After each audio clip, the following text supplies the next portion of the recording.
job put me in the path of the books, and I work management for retail, and I picked him up and just thought, hey, that sounds kind of cool. It's about vampires. And I literally knew nothing about him. This was in 2007, and so Eclipse had just come out at the time, and picked it up and read Twilight and just got sucked in and read the other two in the same week.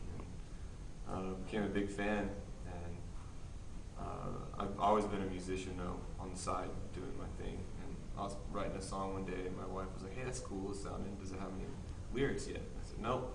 So she said, "Why don't you write one about Edward and Bella?" So I was like, "All right, sure, why not?" And I did that, and then threw it up on a MySpace really fast, and people responded really positively to it. And then Brent came on a few months later. We did our thing for about a year, just acoustically around the coffee house scene and that kind of stuff. And then we just added Gunn on drums just recently, and then Doug, who's not here with us right now, on bass. So we're kind of relatively new as a full band, but we've been doing stuff for almost 2 years now.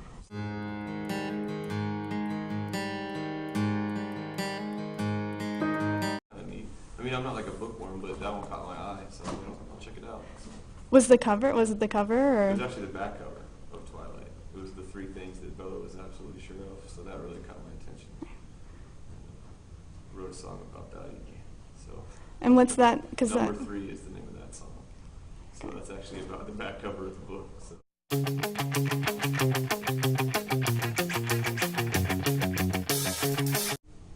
We were becoming Twilight fans. Yeah, we were. Initially we were just musicians that enjoyed playing rock music, and now that we've been playing for a while and experiencing a lot of this, like here at TwiCon, it's been fun, and so I think we'll be forced to get into the books and read them and do all that. I've been harping on them. Yeah, I saw the movie the movie a couple weeks ago, and it entertained me. I liked it.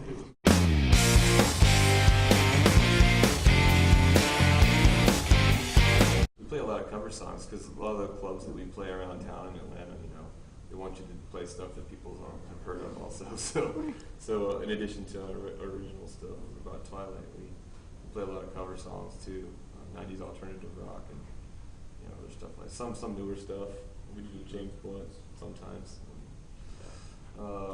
Yeah, I mean, as a songwriter, I've been writing songs since I was like 12, so I've got a whole gamut of songs that aren't really like Twilight songs.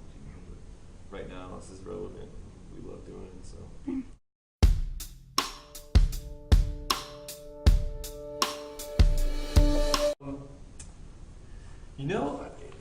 I'd never thought about that before, but I think because it's such a modern series, it was really easy to kind of get that feeling. The Twilight feeling to me is more of a rock thing.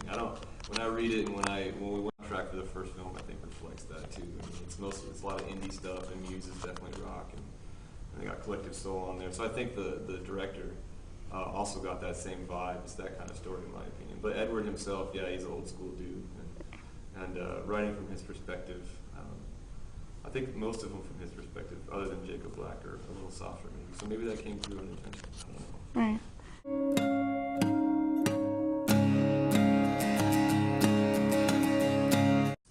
For me, the stuff about Edward and Bella's relationship comes through more often than anything else in the songwriting, just because you get so much of it since it's from Bella's point of view. Almost the entire 4-book series is from her point of view. It's really easy to get inside her head and see what she's thinking and kind of dissect their relationship and turn that into a song. It's a little harder to do some of the other characters and stuff, but it's fun nonetheless. So. Right. To kind of, have you done a lot of minor characters? Well, I guess minors. Not really, no. I've been thinking about doing that though.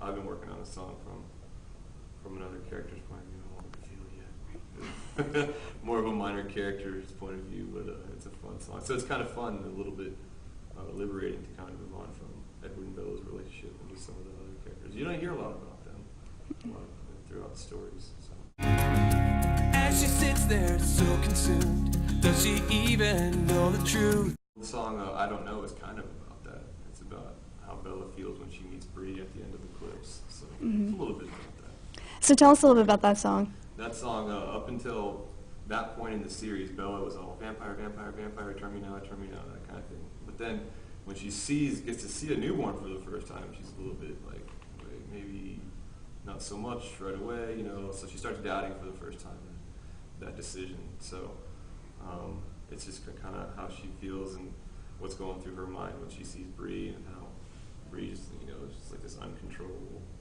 force, and then they deal with her, you know. So Jacob Black, I've got my eye on you. yeah, a lot more fun to play for Twilight audiences because they get the music a lot more. I mean, our lyrics, for the most part, we try to be subtle with references, you know, so that, because originally my intention was to not make the music alienating to just music fans in general. I wanted it to be cool rock songs that anybody could listen to, so I tried to be intentionally vague on most of the references, other than Jacob Black. That was just too fun to ignore. So you know, when you're here at a Twilight convention like this, you can be like, all right, this is what this song's about, and you can say it before every song and get the crowd ready for what they're about to hear, and then they connect with it a whole lot more because you give them the preface, you let them understand what the song's about, and then you play it, and then they're totally into it. You can't really do that when you're playing a coffee house or you're playing a club, you know, back in Atlanta. So. And do you play Twilight songs like for non-Twilight Yeah, audiences? we do it anyway because, like I said, most of our stuff is vague enough that no one would even know. It just sounds like a rock song. So. Do you have to deal with, like, do people pick up on it, or, I mean? Not yet. Not that we've experienced. Okay. Yet. Like, no one's gotten, No, we always get, I love your sound, man, sounds great, you know, that kind of stuff, and then no one ever knows. right. You must be really pissed at that guy, Jacob Black. I don't know what he did to you. I know she will last forever. Around town in Atlanta is definitely easier. Doing something like this is harder because we've got to coordinate schedules and, you know, coordinate travel and all that stuff. So it's definitely harder to pull something like this off. And it's usually a bigger deal when we're doing something like this too. So Right. playing the little club down the street is not as difficult for us. Right. And like you said, as a full band, we're actually fairly new. We just added on drums and bass not too long ago, so we haven't had time to get tired of those guys yet. So we're okay. Yeah, exactly. It's all fresh and new still. We're all friends. Good. 10 years down the road, I mean, you know, we might hate this guy or this guy. I'm just kidding.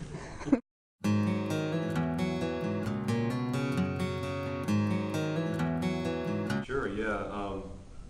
Bella Collin Project was the first one kind of that had this idea to do this, and then I didn't even know about them when I started doing it, and then saw that they were on MySpace, and we kind of hooked up there, and we played a few shows together. It's always at, you know, conventions like this where we get to hang out. But yeah, they're cool, and the Twilighters are cool. We've played a show with them before. They're from Florida. They're a cool bunch. And, let's see anybody else. I didn't get to meet Twilight Music Pros yet, but they have a good sound. I like their sound definitely. So. Good. You are ripping out everything that I still care about. No. I grew up with 5 sisters, so I'm used to it pretty much. And all these Twilight fan girls, they're like my sisters, so it's fun. It's a lot of fun for me. Yeah, I think we all have sisters, so we're used to the female thing.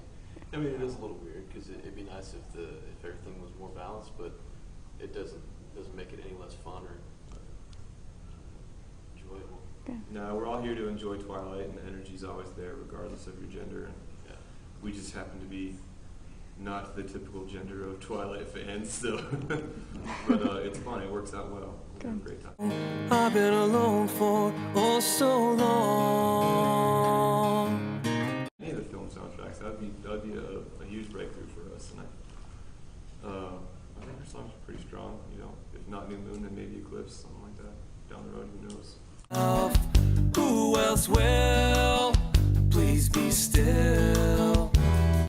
You can find at MitchHansenBand.com, www.MitchHansenBand.com, and a couple other. You can also find it on iTunes. Yeah, iTunes as well. Amazon sells it too. So. Great. Great. Well, thanks, guys. No, thank I you. appreciate it. Yeah, absolutely. This hole in my chest has been getting the best of my life.